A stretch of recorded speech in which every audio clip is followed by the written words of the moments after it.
പ്രശോഭിതം ഈ ജീവിതം, ആർദ്രമാം ദൈവസ്നേഹം നിറയും പൂവനം. ആതുരപൂർണ പ്രശോഭിതം ഈ ജീവിതം, ആർദ്രമാം ദൈവസ്നേഹം നിറയും പൂവനം. സ്നേഹദീപനാളമായി വിളങ്ങും ധന്യജീവിതം.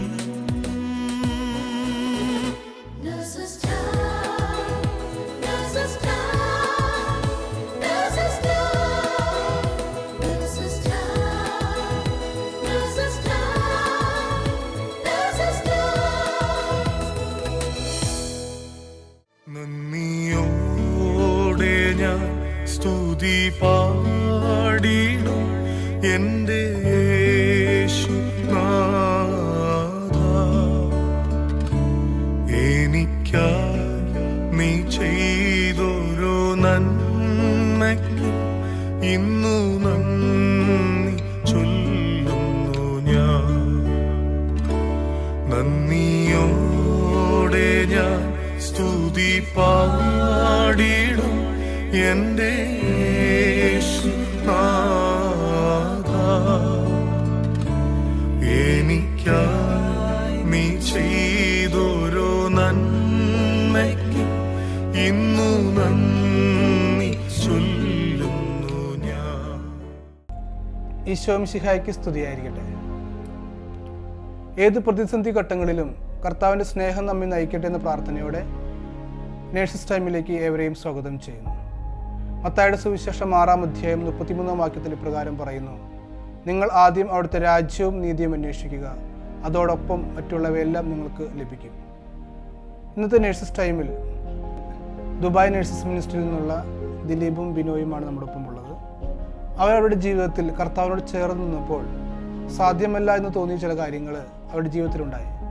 അപ്പോൾ കർത്താവിനോട് പ്രാർത്ഥിച്ചപ്പോൾ, ആ പ്രാർത്ഥനയോട് ചേർന്ന് നിന്നപ്പോൾ അവരുടെ ജീവിതത്തിൽ ആ പ്രതിസന്ധി ഘട്ടങ്ങൾ എങ്ങനെ തരണം ചെയ്തു എന്നുള്ളത് നമുക്ക് ശ്രമിക്കാം. ദിലീപ്, കുറച്ച് നാളുകൾ ചില വിഷമഘട്ടങ്ങളിലൂടെ കടന്നു പോവുകയായിരുന്നല്ലോ, എങ്ങനെയാണ് ഇതൊക്കെ തരണം ചെയ്തത്? ജോമിക്കറിയാവുന്ന പോലെ കഴിഞ്ഞ ഒരു മാസത്തോളമായി ഞാൻ ഇങ്ങനെ ഒത്തിരി വിഷമങ്ങളും ഒത്തിരി ദുഃഖങ്ങളുമായിട്ട് കടന്നു പോവുകയായിരുന്നു. പ്രത്യേകിച്ചും ഒരു മാസം മുന്നേ ഞാൻ BP നോക്കിയപ്പോൾ പെട്ടെന്നാണ് എനിക്കിങ്ങനെ ചെറിയ BP ഉണ്ടെന്നുള്ളത് അറിയുന്നത്. BP ഡ്യൂട്ടിക്കിടയിൽ BP നോക്കുമ്പോഴാണ് BP കാണുന്നത്. ഹൈപ്പർ ടെൻഷൻ ആയിരുന്നു. ഹൈപ്പർ ടെൻഷൻ എന്ന് പറഞ്ഞാൽ ഡയസ്റ്റോളിക്ക് ഒത്തിരി ഹൈ ആയിരുന്നു. ഒരു 110, 115, 120 അങ്ങനെ അത്രയും വരെയൊക്കെ ഡയസ്റ്റോളിക് പ്രഷർ ഹൈ ആയിട്ട് വന്നായിരുന്നു. അപ്പൊ അങ്ങനെ ഞാനത് കണ്ടപ്പോൾ ഞാൻ ഞങ്ങളുടെ അവിടെ തന്നെയുള്ള ഡോക്ടേഴ്സുമായിട്ട് ചോദിച്ചു. അപ്പൊ അവര് പറഞ്ഞു, എന്താന്നുള്ളത് നമുക്ക് ഒരാഴ്ച കണ്ടിന്യൂസ് ആയിട്ട് നീ ചെക്ക് ചെയ്ത് നോക്ക്, എന്നിട്ട് നമുക്ക് ഇങ്ങനെ തന്നെ കാണുവാണെങ്കിൽ നമുക്ക് എന്തെങ്കിലും മരുന്ന് തുടങ്ങേണ്ടി വരുമെന്നുള്ള രീതിയിൽ പറഞ്ഞു.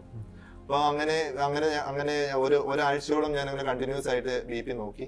അപ്പോഴൊക്കെ ഇങ്ങനെ ഇതേ റീഡിങ് തന്നെയാണ് കണ്ടുകൊണ്ടിരിക്കുന്നത്. ഓരോ റീഡിങ് നോക്കുമ്പോഴും നമുക്ക് മനസ്സിലൊരു പേടിയും ഒരു ഭയവും ഒക്കെ ആയിരുന്നു. അപ്പൊ അങ്ങനെ ഇത് നോക്കി. അപ്പോൾ അന്നേരം ഡോക്ടർ പറഞ്ഞു, നമുക്ക് എന്തായാലും ഇനി മരുന്ന് നമുക്ക് തുടങ്ങാം. ഒരാഴ്ച കഴിഞ്ഞപ്പോൾ ഡോക്ടർ പറഞ്ഞു, നമുക്ക് മരുന്ന് തുടങ്ങാം. മരുന്ന് തുടങ്ങി ഒരു 2 ദിവസം കഴിഞ്ഞപ്പോഴേക്കും, ഒരു 2 ദിവസം കഴിയുമ്പോൾ തന്നെ ഡോക്ടർ പറഞ്ഞു, നമുക്ക് നീ മരുന്ന് കഴിച്ചു തുടങ്ങിയില്ല, നമുക്ക് എന്താ ഇതിനുള്ള കാരണം എന്തെങ്കിലും ഉണ്ടോ എന്നുള്ളത് നോക്കണം എന്ന് പറഞ്ഞു. അപ്പൊ അങ്ങനെ ഡോക്ടർ പറഞ്ഞതിന്റെ പേരിൽ ഡോക്ടർ എനിക്ക് ഒരു അൾട്രാസൗണ്ട് ചെയ്യാനായിട്ട് എന്നോട് പറഞ്ഞു, ഒരു എക്കോ ചെയ്യാനായിട്ട് എന്നോട് പറഞ്ഞു. അപ്പോൾ എക്കോ ചെയ്തു. എക്കോയ്ക്കകത്ത് വേറെ കുഴപ്പങ്ങളൊന്നുമില്ല. അന്നേരം എനിക്കൊരു ആശ്വാസമായി, ഹാർട്ട് ഓക്കെ ആണല്ലോ. പിന്നെ അടുത്ത് ചെയ്തത് അൾട്രാസൗണ്ട് ആണ്. അൾട്രാസൗണ്ട് ചെയ്യാൻ വേണ്ടി ഞാൻ ടേബിളിൽ കിടക്കുമ്പോൾ അൾട്രാസൗണ്ട് ചെയ്തുകൊണ്ടിരിക്കുന്ന ടെക്നീഷ്യന്റെ മുഖത്ത് ഒരു ഭാവ വ്യത്യാസം കണ്ട് ഞാൻ ചോദിച്ചു, എന്ത് പറ്റി? പുള്ളി പറഞ്ഞു, ഇത് വലിയൊരു സ്റ്റോൺ കാണുന്നുണ്ടല്ലോ എന്നോട് പറഞ്ഞു. അപ്പോൾ അൾട്രാസൗണ്ട് അന്നേരം തന്നെ എന്നോട് പറഞ്ഞു, നമുക്ക് അൾട്രാസൗണ്ട് കൃത്യമായിട്ട് നമുക്ക് അറിയാൻ പറ്റത്തില്ല, നമുക്കൊരു CT സ്കാൻ ചെയ്ത് നോക്കണം, അന്നേരം ഇത് എന്താണ്, സ്റ്റോൺ ആണോ എന്താ നമുക്ക് അറിയാൻ പറ്റത്തുള്ളൂ എന്ന് പറഞ്ഞു. അപ്പോൾ അങ്ങനെ അത് കേട്ടപ്പോൾ പെട്ടെന്ന് തന്നെ CT റൂമിലേക്ക് എന്നെ കൊണ്ടുപോയി. CT എടുത്തു കഴിഞ്ഞപ്പോൾ ഈ എടുത്ത ടെക്നീഷ്യനും എല്ലാവർക്കും ഭയങ്കര അത്ഭുതമായി. ഇരിക്കുന്ന സ്റ്റോണിന്റെ വലിപ്പം വളരെ വലുതാണ്. ഒരു 2.5 സെന്റിമീറ്ററോളം വലിപ്പമുള്ള വലിയ സ്റ്റോണാണ്. 2.5 സെന്റിമീറ്ററോ? ദിലീപ്, ഞാൻ എമർജൻസി വർക്ക് ചെയ്യുന്ന ഒരാളാണ്. പക്ഷേ അവിടെ 5 mm ഉള്ളത്, ചെറിയ 5 mm ഉള്ള സ്റ്റോൺ പോലും ഉള്ള പേഷ്യൻസ് വരുമ്പോൾ സിവിയർ പെയിൻ ആയിട്ടാണ് വരുന്നത്, കരഞ്ഞ് നിർമ്മിച്ചാണ് വരുന്നത്. പക്ഷേ ദിലീപിന് ഇതുപോലെ ഒട്ടും വേദന ഇല്ലെന്ന് പറയുന്നത് ശരിക്കും ഒരു മിറാക്കിൾ തന്നെയാണ്. ബിനോ ഈ പറഞ്ഞ ഇതേ കാര്യം തന്നെയാണ് അവിടെയുള്ള ആ ടെക്നീഷ്യൻസും അവരെല്ലാവരും എന്നോട് പറഞ്ഞത്. അവർ ചോദിച്ചു, എന്താ ഒരു പെയിനോ ഒന്നും ഇല്ലായിരുന്നു? ഞാൻ പറഞ്ഞു, എനിക്കൊരു വേദന ഇതുവരെയായിട്ടും തോന്നിയിട്ടില്ല, എനിക്ക് ഇതുവരെയായിട്ട് ഒരു ബുദ്ധിമുട്ടും ഇതുവരെയായിട്ട് അനുഭവിച്ചിട്ടുമില്ല. അപ്പോൾ അപ്പോൾ ടെക്നീഷ്യൻ പറഞ്ഞു ഈ സ്റ്റോണിന്റെ വലിപ്പം എന്ന് പറഞ്ഞാൽ നമുക്ക് കിഡ്നിയുടെ ഏകദേശം പാതിയോളം ഉണ്ട്. അതുകൂടാതെ നമ്മുടെ യൂറിന്റെ ഫ്ലോയെ ഓൾമോസ്റ്റ് അത് തടസ്സപ്പെടുത്തുന്ന രീതിയിലാണ് ഇപ്പൊ സ്റ്റോൺ ഇരിക്കുന്നത്. അപ്പൊ അതുകൊണ്ട് നമുക്ക് എത്രയും പെട്ടെന്ന് സ്റ്റോൺ നീക്കം ചെയ്യാന്ന് പറയുന്നത് അത്യാവശ്യമുള്ള കാര്യമാണെന്ന് പറഞ്ഞു. ഞാനപ്പോ എന്റെ ഈ റിപ്പോർട്ടുമായിട്ട് ഞാൻ കാണുന്ന ഡോക്ടറിന്റെ അടുത്തേക്ക് പോയി. അപ്പോൾ ഡോക്ടർ എന്നോട് പറഞ്ഞു, നമുക്കെന്നാ ഞാൻ ഒരു കാര്യം ചെയ്ത്, ഇപ്പൊ വലിയ സ്റ്റോൺ ആണ്, നമുക്കിതൊരു സർജറിയോട് കൂടി നമുക്ക് ചെയ്യാൻ പറ്റത്തുള്ളൂ. അപ്പൊ നമുക്കൊരു യൂറോളജിസ്റ്റിന്റെ അടുത്തേക്ക് എന്നെ വിട്ടു. യൂറോ സർജറി നമ്മുടെ ഹോസ്പിറ്റലിൽ തന്നെയുള്ള യൂറോ സർജറിന്റെ അടുത്തേക്കാണ് എന്നെ വിട്ടത്.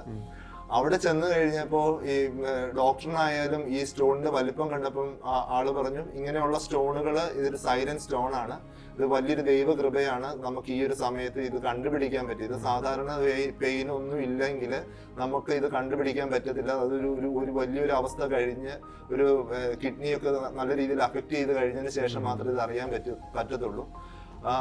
അപ്പോൾ ഇത് നമുക്കൊരു സർജറി ചെയ്യേണ്ടി വരുമെന്ന് പറഞ്ഞു. അപ്പോൾ ഡോക്ടർ പറഞ്ഞു, ഈ ഒരു വലിപ്പം എന്ന് പറയുന്നത് 2.5 സെന്റിമീറ്റർ കൂടുതലുള്ളത് കൊണ്ട് നമുക്ക് സാധാരണ ചെറിയ രീതിയിൽ നമുക്ക് പൊടിച്ചു കളയുന്ന രീതിയിൽ നമുക്ക് അങ്ങനെ കല്ല് പൊടിക്കാൻ പറ്റത്തില്ല എന്നാണ് ഡോക്ടർ പറഞ്ഞത്. ഇത്രയും വലിപ്പമുള്ളത് നമുക്ക് പൊടിക്കാൻ പറ്റില്ല, പകരം സർജറി ചെയ്യണമെന്ന് പറഞ്ഞു. സർജറി ചെയ്യണമെന്ന് പറഞ്ഞാൽ നമ്മുടെ കിഡ്നി തുറന്ന് ഒരു സ്കോപ്പ് ഇട്ടിട്ട് അതിൽ നിന്ന് എടുക്കാനായിട്ട് ഡയറക്റ്റ് ആയിട്ട് സ്റ്റോൺ എടുക്കുക എന്നുള്ള ഒരു ഉദ്ദേശം. അപ്പൊ ഇങ്ങനെ പറഞ്ഞപ്പോൾ എനിക്ക് വീണ്ടും ടെൻഷനായി. ഇപ്പോൾ ഒരു സർജറി ചെയ്യുക എന്ന് പറയുന്നത് ഞാനപ്പോൾ എനിക്ക് ഒട്ടും അതിന് മാനസികമായിട്ട് ഞാൻ ഇതുവരെയായിട്ട് എനിക്കൊരു സർജറിക്ക് പോലും ഞാൻ ഇതുവരെയായിട്ടും പോയിട്ടില്ല. അപ്പോൾ എനിക്ക് തന്നെ ഭയങ്കര ടെൻഷനായിരുന്നു. അപ്പോൾ ഈ ഒരു ടെൻഷന്റെ സമയത്ത് ഞാൻ എൻ്റെ ഡോക്ടറിന്റെ അടുത്ത് വീണ്ടും തിരിച്ചു വന്നപ്പോൾ അവരും പറഞ്ഞു, ഈ സർജറി നമുക്ക് ഒത്തിരി കോംപ്ലിക്കേഷൻ ഉള്ള സർജറിയാണ്. സർജറിക്ക് നീ പോകുന്നതിന് 2 വട്ടം ആലോചിച്ചിട്ടേ പോകാവുള്ളൂ. അത് കിഡ്നിയെ ചിലപ്പോൾ ബ്ലീഡിങ് ഉണ്ടാക്കും, കിഡ്നിക്ക് അത് ബ്ലീഡിങ് ഉണ്ടാക്കും, കിഡ്നിയുടെ പ്രവർത്തനത്തെ അത് ബാധിക്കും. ഞാൻ ഡയാലിസിസ് വർക്ക് ചെയ്യുന്നതുകൊണ്ട് ഞാൻ എല്ലാ ദിവസവും കിഡ്നി രോഗികളെയാണ് കാണുന്നത്. അപ്പൊ ഞാൻ പെട്ടെന്ന് ഇങ്ങനെയുള്ള ഒത്തിരി ചിന്തകൾ എൻ്റെ ഹൃദയത്തിലേക്ക് പെട്ടെന്ന് വരുമായിരുന്നു. അങ്ങനെ ഒരു ദിവസം ഞാൻ വചനം എടുത്ത് വായിക്കുമ്പോൾ എനിക്ക് കിട്ടിയൊരു വചനമായിരുന്നു പൗലോസ്ലീഹയുടെ ലേഖനം. പൗലോസ്ലീഹ ഫിലിപ്പിയർക്ക് എഴുതിയ ലേഖനം 4-ാം അധ്യായം അതിൽ 6 മുതലുള്ള വാക്യത്തിൽ ഇങ്ങനെ പറയുന്നുണ്ട്, ഒന്നിനെക്കുറിച്ചും ആകുലനാകേണ്ട, പ്രാർത്ഥനയിലൂടെയും അപേക്ഷയിലൂടെയും കൃതജ്ഞതാ സ്തോത്രങ്ങളിലൂടെയും നിങ്ങളുടെ യാചനകൾ ദൈവസന്നിധിയിൽ അർപ്പിക്കുവിൻ. അപ്പോൾ നമ്മുടെ എല്ലാ ധാരണയെയും അതിലംഘിക്കുന്ന ദൈവത്തിന്റെ സമാധാനം നിങ്ങളുടെ ഹൃദയങ്ങളെയും ചിന്തകളെയും യേശു ക്രിസ്തുവിൽ കാത്തുകൊള്ളും. ഈ ഒരു വചനം എനിക്ക് വളരെ ശക്തി തന്നു. അതിനുശേഷം ഞാൻ എൻ്റെ ഈ അത്രയും നേരവും ഞാൻ ഈ വേദനകളെല്ലാം ഞാൻ ഉള്ളിൽ ഒതുക്കി ഇതെങ്ങനെ ഞാൻ മുന്നോട്ട് പോകുന്നുള്ള ആ ടെൻഷൻ എല്ലാം ഹൃദയത്തിനുള്ളിലുണ്ടായിരുന്നു. അന്നേരമാണ് എനിക്ക് മനസ്സിലായത് ഈ എൻ്റെ എല്ലാ വേദനകളും ഒരു പ്രാർത്ഥനയാക്കി മാറ്റാമെന്നും അത് ഞാൻ മറ്റുള്ളവരോട് അത് പങ്കുവെച്ചു. അവർ ഒത്തിരി പേര് എനിക്ക് വേണ്ടി പ്രാർത്ഥിക്കാനായിട്ടുണ്ടായിരുന്നു. ഈ ഒരു സമയത്തെന്ന് പറഞ്ഞു കഴിഞ്ഞാൽ ഒരു കൃത്യമായിട്ടൊരു തീരുമാനം എടുക്കുക എന്നുള്ളതായിരുന്നു ഏറ്റവും ഇമ്പോർട്ടൻ്റ് ആയിട്ടൊരു കാര്യം. ഈ ഒരു സർജറിയുടെ കാര്യം പറഞ്ഞു, അതിന് കോംപ്ലിക്കേഷൻസിന്റെ കാര്യം പറഞ്ഞു ഡോക്ടേഴ്സ്. ഇതെല്ലാം കേട്ടപ്പോൾ എന്തൊരു തീരുമാനം എടുക്കണം എന്നുള്ള ഒരു ഭയങ്കര ഒരു ബുദ്ധിമുട്ട് എനിക്കുണ്ടായിരുന്നു. എന്നാലും ഞാൻ പ്രാർത്ഥിക്കുന്നതിൽ ഒട്ടും ഞാൻ കുറവ് വരുത്തിയില്ല. എനിക്കറിയാം എൻ്റെ ദൈവം എനിക്കൊന്നും മോശമായിട്ട് വരത്തില്ല എന്നൊരു വലിയൊരു പ്രത്യാശ എനിക്കുണ്ടായിരുന്നു. ദൈവം അറിയാതെ എൻ്റെ ജീവിതത്തിൽ ഒന്നും സംഭവിക്കില്ല എന്ന് എനിക്ക് വലിയൊരു പ്രത്യാശ അതെനിക്ക് എന്നെ ആ ഒരു പ്രത്യാശ എന്നെ ശക്തിപ്പെടുത്തി. അപ്പൊ അങ്ങനെ മുന്നോട്ട് പോയി. 2 ദിവസം കഴിഞ്ഞപ്പോഴും ഡോക്ടർ എന്നോട് ചോദിച്ചു, എന്താ നിന്റെ തീരുമാനം എന്ന് ചോദിച്ചു. അപ്പൊ എന്നോട് ഞാൻ കണ്ട ഡോക്ടേഴ്സ് ഇങ്ങനെ പറഞ്ഞതുകൊണ്ട് ഞാൻ വീണ്ടും ഡോക്ടറിന്റെ അടുത്ത് ഞാൻ പോയി, എന്റെ യൂറോളജിസ്റ്റിന്റെ അടുത്ത് പോയി. ഞാൻ യൂറോളജിസ്റ്റിനോട് പറഞ്ഞു, ഡോക്ടറെ എനിക്കിപ്പോ ഈ ഒരു PCNL എന്നാണ് സർജറി, അതായത് ഈ സർജറി നമ്മൾ ഈ കിഡ്നി തുറന്നുള്ള സർജറി ചെയ്യാനായിട്ട് എനിക്ക് എനിക്ക് ഒട്ടും സമ്മതമല്ല ഡോക്ടറെ. അതിന് പകരം നമുക്ക് അല്ലാതെ പൊട്ടിക്കാൻ ലേസർ വെച്ച് കല്ല് പൊട്ടിക്കുന്ന രീതിയിലുള്ള സർജറി ചെയ്യാൻ പറ്റുമോ, ഈ യൂറിത്രോസ്കോപ്പി സർജറി ചെയ്യാൻ പറ്റുമോ എന്ന് ചോദിച്ചു ഡോക്ടറോട്. ഡോക്ടർ പറഞ്ഞു, നമുക്ക് ചെയ്യാം, അത് നിന്റെ ഇഷ്ടമാണ് ചെയ്യുന്നത്, പക്ഷെ ചെയ്ത് കഴിഞ്ഞാലും ഈ ഒരു കല്ല് ഒറ്റ പ്രാവശ്യം കൊണ്ട് പൊട്ടില്ല, അത് ഉറപ്പുള്ള കാര്യമാണ്. പകരം നീ ചിലപ്പോൾ ഒരു 3-ഓ 4-ഓ പ്രാവശ്യം സർജറിക്ക് പോകേണ്ടി വരും. അപ്പൊ അനസ്തേഷ്യയുടെ കോംപ്ലിക്കേഷൻസ് ഉണ്ടാവും. അപ്പൊ നീ വീണ്ടും ആലോചിക്കാൻ പറ്റും. ഞാൻ തിരിച്ചു വന്നു. ഞാൻ വീണ്ടും പ്രാർത്ഥിച്ചു. എനിക്ക് സർജറി ചെയ്യാനായിട്ട് യാതൊന്നും മനസ്സനുവദിക്കുന്നില്ല. ഞാൻ വീണ്ടും ഡോക്ടറിന്റെ അടുത്ത് ഞാൻ പോയി അഡ്മിറ്റായി, സർജറിക്ക് വേണ്ടി അഡ്മിറ്റ് ആവുന്നു. സർജറിയുടെ തലേദിവസം എൻ്റെ അടുത്ത് ഡോക്ടർ വന്നപ്പോൾ എന്നോട് ഒന്ന് ചോദിച്ചു, നീ എന്താ തീരുമാനിച്ചേ? ഞാൻ പറഞ്ഞു, ഡോക്ടറെ എന്തായാലും PCNL പോകണ്ട, PCNL അതായത് കിഡ്നി തുറന്നുള്ള സർജറിക്ക് പോകണ്ട, പകരം ലേസർ വെച്ച് പൊടിക്കുന്നതിനെ പറ്റി ആലോചിച്ചാൽ മതി ഡോക്ടർ എന്ന് പറഞ്ഞു. അപ്പോൾ ഡോക്ടർ അത് തന്നെ ചെയ്യാമെന്ന് ഡോക്ടറും പറഞ്ഞു. അങ്ങനെ ഞാൻ വീണ്ടും തിയേറ്ററിലേക്ക് പോവുക. അതായത് ഞാൻ അഡ്മിറ്റായി ആ ഒരു ദിവസം ഒത്തിരി പേരുടെ ഒരു വലിയ പ്രാർത്ഥനയുടെ ഒരു സംരക്ഷണം എനിക്കുണ്ടായിരുന്നു. പ്രത്യേകിച്ച് നമ്മുടെ നേഴ്സസ് മിനിസ്ട്രിയിൽ ഈ ഒരു കാര്യം ഞാൻ ഇങ്ങനെ ഓപ്പറേഷന് വേണ്ടി പോവുകയാണെന്നുള്ളത് ജോമി എല്ലാവരും ഈ മിനിസ്ട്രിയിലൂടെ ഇങ്ങനെ പ്രാർത്ഥന റിക്വസ്റ്റ് അയച്ചു. എല്ലാവരും ഒത്തിരി പേര് എനിക്ക് വേണ്ടി പ്രാർത്ഥിച്ചു, ഒത്തിരി പേര് എന്നെ വിളിച്ചു പ്രാർത്ഥിക്കുന്നുണ്ടെന്നുള്ള ആ ഒരു പ്രാർത്ഥനയുടെ സപ്പോർട്ട് എന്നെ അറിയിച്ചു. അതുകൂടാതെ തന്നെ ഞാൻ പലരെയും വിളിച്ച് എനിക്ക് വേണ്ടി പ്രാർത്ഥിക്കണമെന്ന് പറഞ്ഞു. അവരെല്ലാവരും, പ്രത്യേകിച്ച് ഞാൻ തിയേറ്ററിലേക്ക് പോകുമ്പോൾ ആ സമയങ്ങളിൽ ഇരുന്ന് പ്രാർത്ഥിക്കുന്ന ഒത്തിരി പേര് എന്നോട് നീ ധൈര്യമായിട്ട് പൊക്കോ, നിനക്ക് വേണ്ടി ഞങ്ങൾ പ്രാർത്ഥിക്കുന്നുണ്ടെന്ന് പറഞ്ഞു.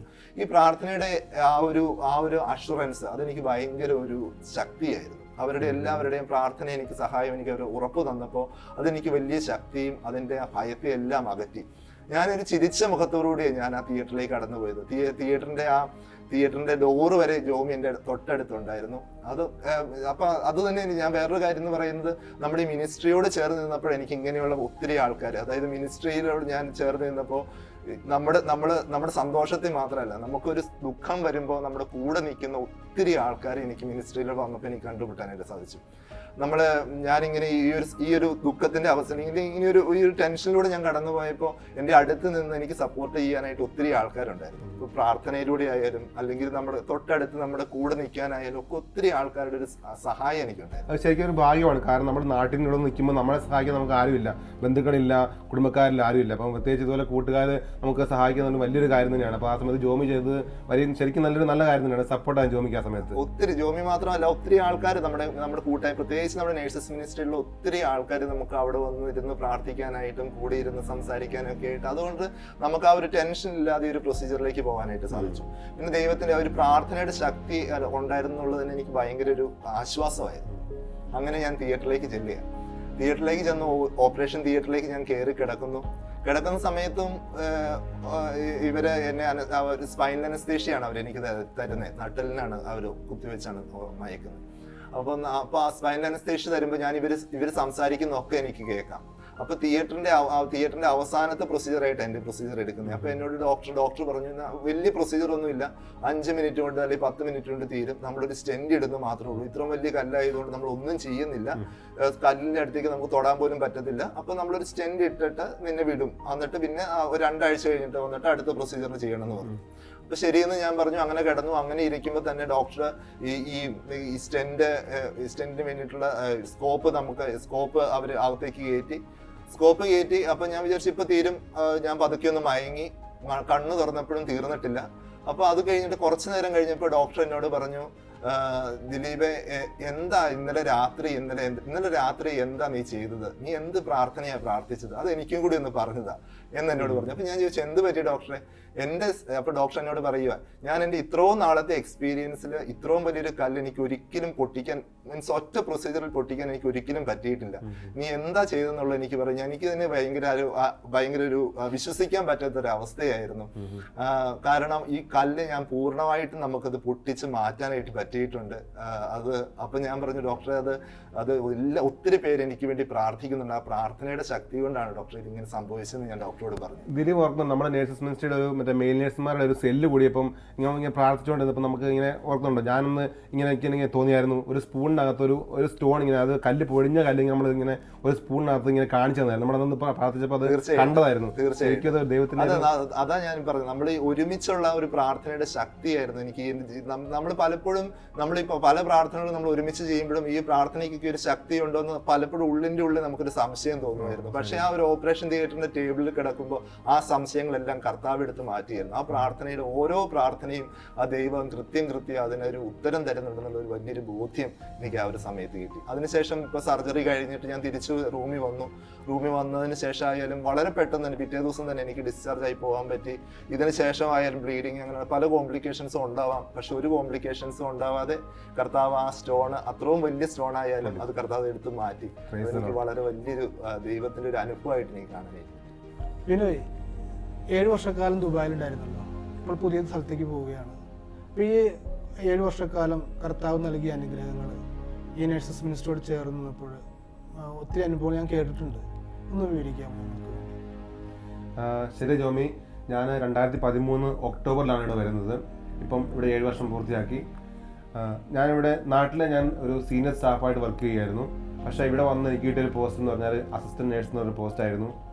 ആദ്യമൊക്കെ ഒരുപാട് സങ്കടത്തിലൂടെ ഞാൻ കടന്നുപോയി. ദൈവം എന്നോട് എന്താണ് ഇങ്ങനെ ചെയ്തത്, കാരണം ഞാൻ നല്ലൊരു പോസ്റ്റ് ഇരുന്ന ഒരാൾ ഇവിടെ വന്നൊരു അസിസ്റ്റന്റ് നേഴ്സ് എന്നൊരു പോസ്റ്റിലാകുമ്പോഴത്തേനും വളരെ വിഷമമായിരുന്നു, എനിക്ക് സങ്കടമായിരുന്നു.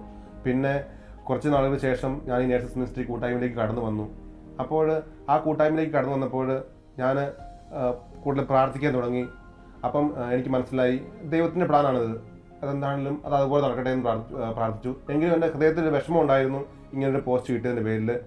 എനിവേ, സുഭാഷിതങ്ങളുടെ പുസ്തകത്തിൽ 16-ാം അധ്യായം 1-ാം വാക്യം പറയുന്നു, മനുഷ്യൻ പദ്ധതികൾ വിഭാവനം ചെയ്യുന്നു, അന്തിമ തീരുമാനം ദൈവത്തിൻ്റെ മാത്രമാണ്. ഞാൻ അങ്ങനെ മുന്നോട്ട് കടന്നുപോയി. എൻ്റെ രീതിയിൽ ഞാൻ പലതരത്തിൽ പരിശ്രമിച്ചു. ഒരു പോസ്റ്റ് PSC കോഴ്സ് ചെയ്യാൻ നോക്കി എൻ്റെ ഒരു പോസ്റ്റ് മാറാൻ വേണ്ടിയിട്ട്. പക്ഷെ അത് ഒന്നും സക്സസ് ആയില്ല. പിന്നെ ഞാൻ ആംബുലൻസ് സർവീസിൽ ഒരു സ്റ്റാഫിൻ്റെ പോസ്റ്റ് നോക്കി, അതും നടന്നില്ല. പിന്നീട് മിനിസ്ട്രി ഓഫ് ഹെൽത്തിൽ ഒരു എക്സാം എഴുതി, ആ എക്സാം പാസ്സായി. പക്ഷേ ഒരു ഹോസ്പിറ്റലിൽ സ്റ്റാഫായിട്ട് ജോയിൻ ചെയ്യാനായപ്പോഴത്തേക്കും അതും തടസ്സം വന്ന്, അതും നടന്നില്ല.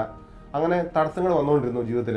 പക്ഷേ എന്നാലും ഞാൻ ദൈവത്തെ പഴിച്ചില്ല. കാരണം മിനിസ്ട്രി കൂട്ടായി വന്നപ്പോൾ എനിക്ക് മനസ്സിലായി ദൈവത്തെ തീരുമാനമാണ്, അത് അതുപോലെ നടക്കട്ടെ എന്ന് പ്രാർത്ഥിച്ചുകൊണ്ടിരുന്നു.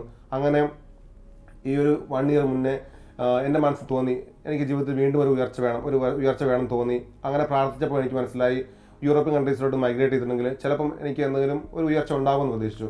അങ്ങനെ ഞാൻ OET എക്സാം എഴുതാൻ വേണ്ടിയിട്ട് പ്ലാൻ ചെയ്തു. അങ്ങനെ ക്ലാസ് തുടങ്ങി പഠിച്ചു.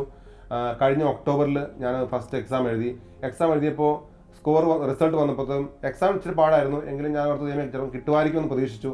റിസൾട്ട് വന്നപ്പോഴത്തേനും 3 മോഡ്യൂൾസിനും C++, ഒരെണ്ണം സ്പീക്കിംഗ് മോഡ്യൂളിന് Bയും കിട്ടി. അപ്പം ഞാൻ ഓർത്ത് നീ എന്തിനാ ഒരു മോഡ്യൂൾ മാത്രം എനിക്ക് B എന്നത്, എന്നാൽ ബാക്കി കൂടെ C+ ആയാൽ മതിയായിരുന്നല്ലോ എന്ന് ഓർത്തുപോയി. സങ്കടപ്പെട്ടു. പക്ഷേ എന്നാലും ഞാൻ വീണ്ടും പ്രാർത്ഥിച്ച് അടുത്ത എക്സാം എഴുതി. പക്ഷേ ആ എക്സാമിലും എനിക്ക് വിജയം കൈവരിക്കാൻ സാധിച്ചില്ല. പിന്നെ 3rd എക്സാം കഴിഞ്ഞ ഫെബ്രുവരി എഴുതി. ആ എക്സാമിന് റിസൾട്ട് വന്നപ്പോൾ ആ ഒരു സ്പീക്കിങ്ങിൻ്റെ മോഡ്യൂൾ മാത്രം, എനിക്ക് എല്ലാ വർഷം കിട്ടിക്കൊണ്ടിരുന്ന സ്പീക്കിംഗ് മോഡ്യൂൾ മാത്രം C+ ആയിപ്പോയി. ബാക്കി 3 മോഡ്യൂൾസും എനിക്ക് കിട്ടി.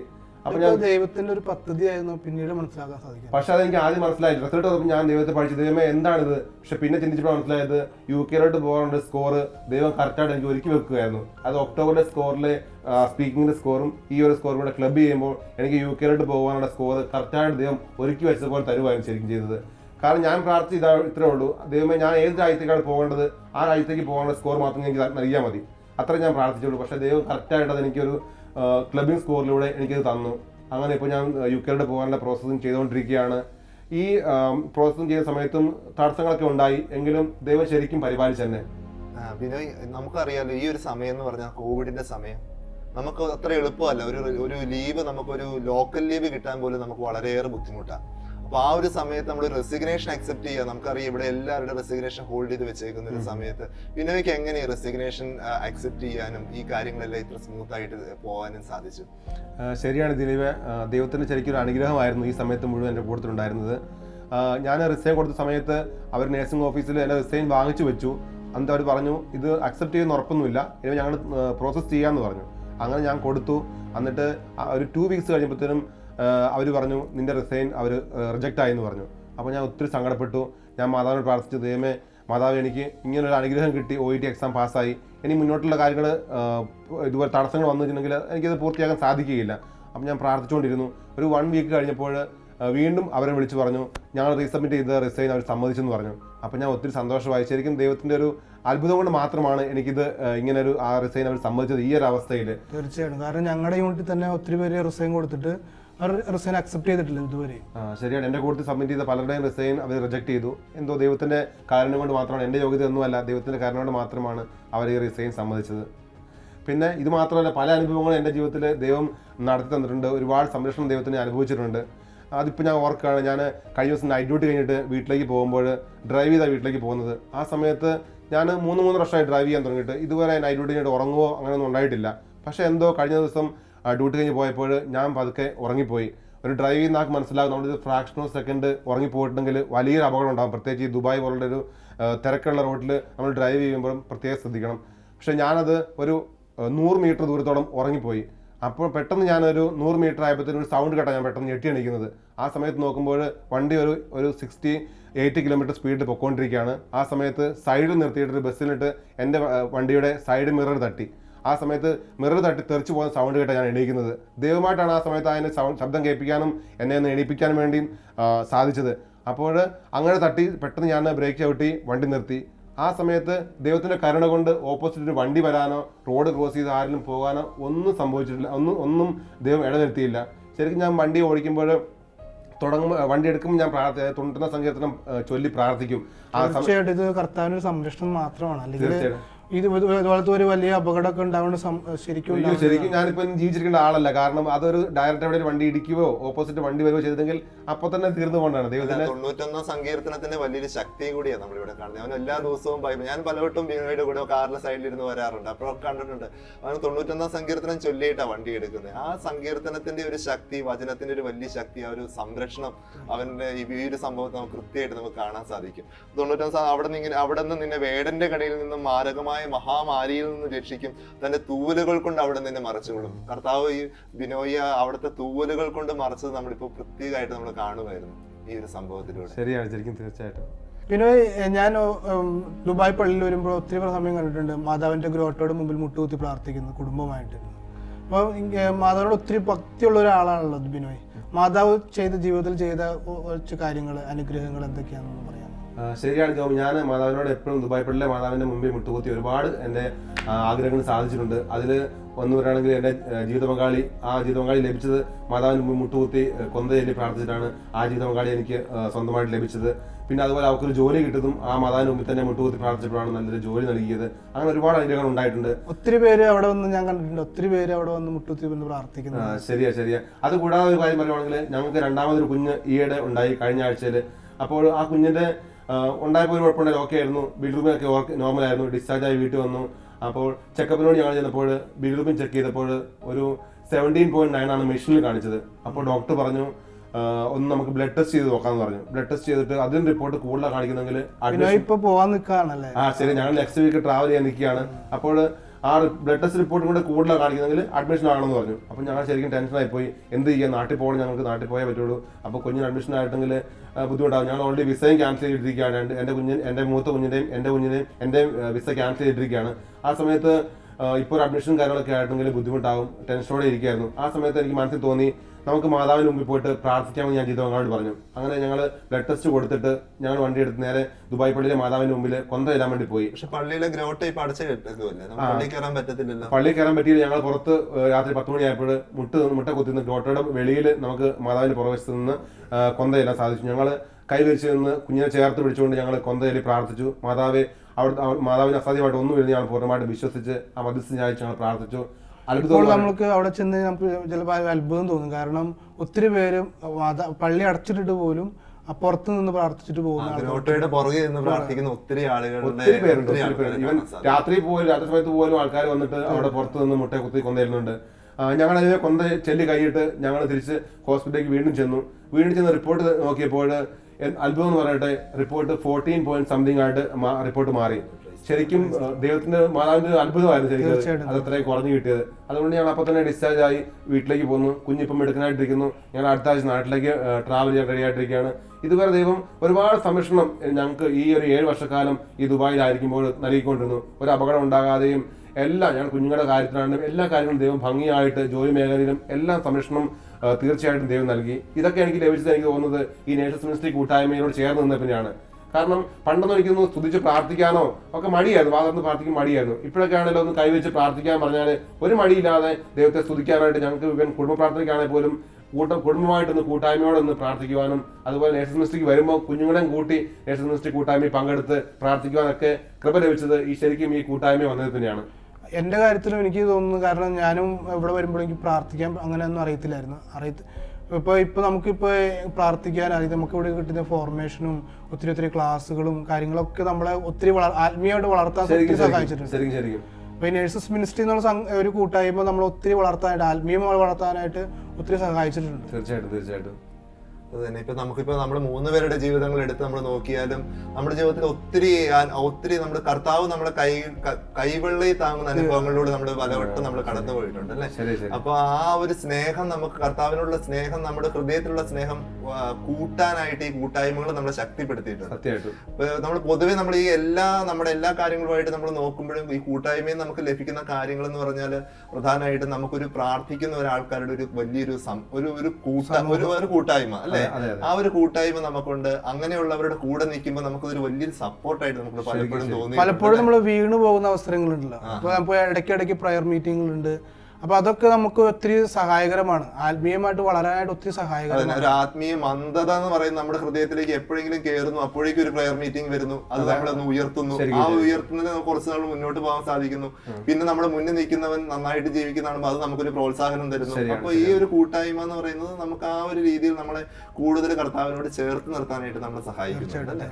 ഒരു കാര്യം എടുത്തു പറയാനുള്ള മധ്യസ്ഥ പ്രാർത്ഥന, നമ്മുടെ നേഴ്സസ് മിനിസ്ട്രി കൂട്ടായ്മയുടെ ശരിക്കും ഒരു മധ്യസ്ഥ പ്രാർത്ഥന എന്ന് പറഞ്ഞിട്ടുണ്ടല്ലോ. നമുക്കൊരു ആവശ്യം വന്നിട്ട് ഒരു ഗ്രൂപ്പിൽ മെസ്സേജ് ഇട്ട് കഴിഞ്ഞാൽ എത്ര ആൾക്കാർ ലോകത്ത് മുഴുവൻ പല സ്ഥലങ്ങളിൽ നിന്ന് നമുക്ക് വേണ്ടി പ്രാർത്ഥിക്കാൻ ഒരു കൂട്ടായ്മ, എല്ലാവരും ഒരു നമുക്ക് വേണ്ടി പ്രാർത്ഥിക്കും. അതായത് ദിലീപിന്റെ കാര്യത്തിൽ പോലും ആ ഹോസ്പിറ്റലിലായ സമയത്ത് ഒരു പ്രയർ റിക്വസ്റ്റ് എടുപ്പോൾ തന്നെ എത്ര ആൾക്കാരാണ് മധ്യസ്ഥ പ്രാർത്ഥിച്ചത്. ശരിക്കും ഈ മധ്യസ്ഥ പ്രാർത്ഥനയൊക്കെ നമ്മള് പഠിച്ചത് എനിക്ക് ഇവിടെ നിന്നാണ്. ശരിക്കും കൂട്ടായ്മ നമ്മൾ ആദ്യമൊക്കെ നമുക്ക് വേണ്ടി മാത്രമേ പ്രാർത്ഥിച്ചുകൊണ്ടിരുന്നുള്ളൂ. ശരിയാണ്. ഇപ്പൊ നമ്മള് മൊത്തം ലോകത്തിലുള്ള എല്ലാ നഴ്സുമാർക്ക് വേണ്ടി എല്ലാ ദിവസവും പ്രാർത്ഥിക്കുന്നുണ്ട്. എല്ലാ നഴ്സുമാരും വിശുദ്ധരാവട്ടെ, അവരെ ജീവിതം, അവരെ കുടുംബങ്ങൾക്ക് വേണ്ടി നമ്മൾ പ്രാർത്ഥിക്കുന്നുണ്ട്.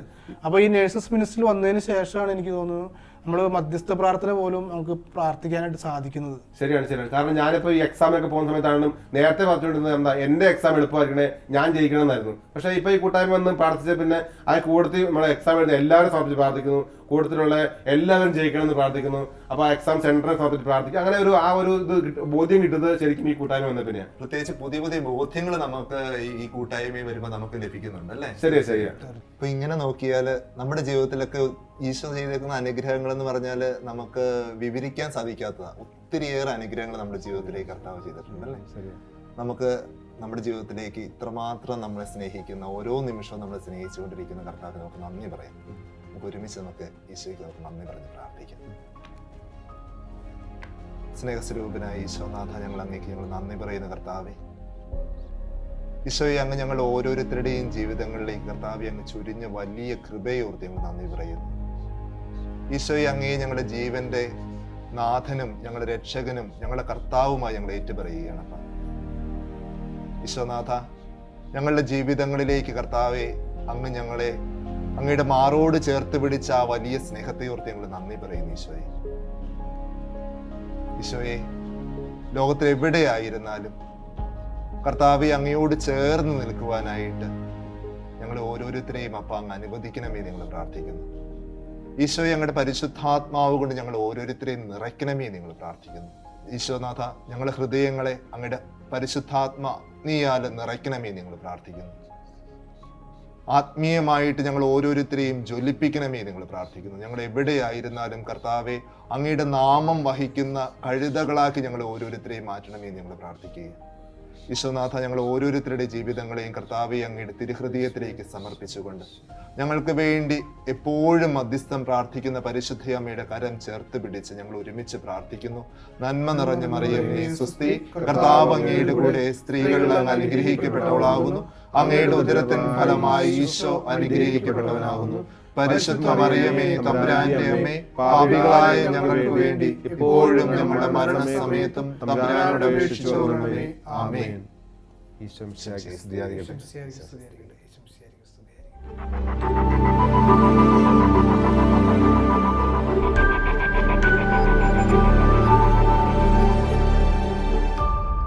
സ്നേഹനാഥനായ ഈശോ നമ്മുടെ ജീവിതത്തിൽ നൽകിയിരിക്കുന്ന എല്ലാ അനുഗ്രഹങ്ങളെയും ഓർത്ത് നമുക്ക് നന്ദി പറയാം. ഇനിയുള്ള നമ്മുടെ ജീവിതം ഈശോയ്ക്കായി നമുക്ക് സമർപ്പിക്കാനുള്ള തീരുമാനവും എടുക്കാം. അതിനുള്ള കൃപയ്ക്കായി ലോകമെമ്പാടുമുള്ള എല്ലാ നേഴ്സുമാരെയും അവരുടെ കുടുംബങ്ങളെയും പരിശുദ്ധ അമ്മയുടെ വിമല ഹൃദയം വഴിയായി ഈശോയ്ക്ക് സമർപ്പിച്ചുകൊണ്ട് നമുക്ക് പ്രാർത്ഥിക്കാം. ഓരോ നേഴ്സും ഒരു വിശുദ്ധയായി, ഒരു വിശുദ്ധനായി തീരട്ടെ. ആമീൻ. ദൈവമാതാവും ഞങ്ങളുടെ അമ്മയുമായ കന്യകാമറിയമേ, ഫാത്തിമാനാഥേ, എന്നെയും എൻ്റെ കുടുംബത്തെയും തിരുസഭയെയും മാനവകുലത്തെയും ലോകമെമ്പാടുമുള്ള നേഴ്സുമാരെയും അങ്ങേ വിമല ഹൃദയത്തിന് പ്രതിഷ്ഠിക്കുന്നു. അങ്ങേ ശക്തിയുള്ള സംരക്ഷണത്തിൽ ഞങ്ങളെ കാത്തുകൊള്ളണമേ. അങ്ങ് ഞങ്ങളുടെ നാഥയും സംരക്ഷകയുമാകണമേ. ആത്മീയവും ശാരീരികവുമായ സകല അപകടങ്ങളിലും ക്ലേശങ്ങളിലും നിന്ന് ഞങ്ങളെ രക്ഷിച്ചുകൊള്ളണമേ. എല്ലാറ്റിലും ദൈവേഷ്ടം കണ്ടെത്തി നിറവേറ്റുവാനും യേശുവിൻ്റെ തിരുഹൃദയത്തിന് പ്രീതികരമായ വിധത്തിൽ ജീവിച്ച് സ്വർഗഭാഗ്യത്തിലെത്തിച്ചേരുവാനും കാരുണ്യനാഥേ, ഞങ്ങളുടെ സ്നേഹമുള്ള അമ്മേ, ഞങ്ങളെ സഹായിക്കണമേ. ആമേൻ.